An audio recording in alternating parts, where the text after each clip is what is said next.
হিন্দু বৈষ্ণব দর্শনে রাধারানীকে ব্রহ্মাণ্ডের সুন্দরী কেন বলা হয় জানেন? কারণ তিনি শুধু সৌন্দর্যের দেবী নন, তিনি হলেন কৃষ্ণর আহ্লাদিনী শক্তি, অর্থাৎ পরম আনন্দ ও প্রেমের স্বরূপ। গৌড়ীয় বৈষ্ণব শাস্ত্রে বলা হয়, রাধারানীকে কৃষ্ণ আলাদা করে সৃষ্টি করেননি, যেমন অন্য জীবকে, সাধারণ জীবকে সৃষ্টি করা হয়, বরং রাধা ও কৃষ্ণ একই আত্মার দুই রূপ।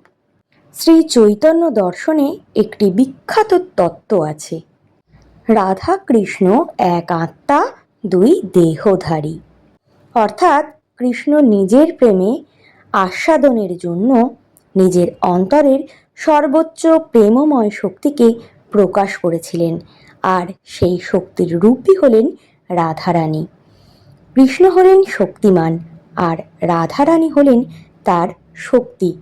যেমন সূর্য ও সূর্যের আলো আলাদা নয়, তেমনি রাধা ও কৃষ্ণ অবিচ্ছেদ্য। ব্রহ্মবৈবর্ত পুরাণ অনুযায়ী কৃষ্ণের বাম অঙ্গ থেকে রাধারানী প্রকাশিত হন। তিনি অনাদি ও নিত্য, অর্থাৎ তার কোনো শুরু বা শেষ নেই। বৃন্দাবনের প্রেমলীলা প্রকাশের জন্যই তিনি মানব রূপে অবতীর্ণ হন। সমুদ্র মন্থনের সময় মোহিনী রূপে ভগবান বিষ্ণু আবির্ভূত হয়েছিলেন। দেবতা দানব সকলেই তার রূপে মোহিত হয়েছিলেন, কিন্তু সবাই মোহিত হলেও সূর্যদেব কিন্তু মোহিত হননি। তিনি মনে মনে ভেবেছিলেন, এমন রূপসী যদি আমার একটা কন্যা হতো। যেখানে অন্য দেবতারা মোহিনীর রূপ দেখে মোহিত হয়েছিলেন, মোহিনীকে পত্নী রূপে পেতে চেয়েছিলেন, সেখানে সূর্যদেবের এই ভাবনা স্বয়ং বিষ্ণুকে সন্তুষ্ট করেন। তখন বিষ্ণু মনে মনে তাকে বর দেন, দাপর যুগে তিনি বৃষভানু হয়ে জন্মাবেন এবং স্বয়ং রাধারানী তার কন্যা হবেন।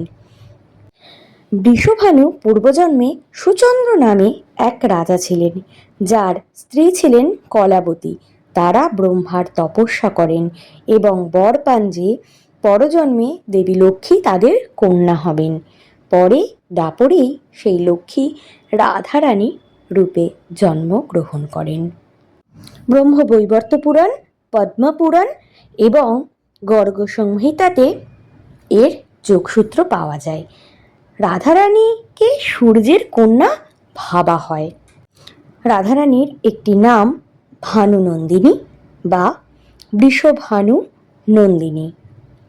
ভানু অর্থাৎ সূর্য, বৃষভানুর কন্যা। বৈষ্ণব আচার্যরা বলেন, রাধার কুল দেবতা ছিলেন সূর্যদেব। এই কারণেই পরবর্তীকালে সূর্যদেব ও বৃষভানুকে এই তত্ত্বে যুক্ত করা হয়েছে।